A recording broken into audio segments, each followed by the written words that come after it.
Vote is the reason behind the blackness? આ કાળાપણની પાછળનું કારણ શું છે એ શોધવા માટે ભગવાન રડતા રડતા માતા યશોદાના ખોળાની અંદર ગયા કે હું એકલો જ કેમ કાળો છું? તો માતા તરકો આપે છે.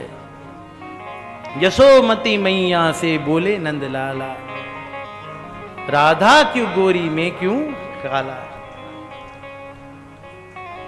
માતા યશોદા કહે છે कि देख कन्हैया, तू मामा कंस को काल बन के आयो है, या लिए तू कारो है, कारो, इसलिए तू कारो है. मामा कंस नो काળ થઈને આવ્યો એટલા માટે કાળો છે. ભગવાન કૃષ્ણ માનતા નથી. કાળી રાત્રિમાં આવ્યો એટલા માટે કાળો છે. ભગવાન માનતા નથી. જમનાજી કાળા છે એટલે તું કાળો છે. ભગવાન માનતા નથી. કે રાધાજી ગોરા છે અને એટલા માટે તું કાળો છે, કેમ કે ગોરા સાથે કાળાનું જ મેચિંગ થાય.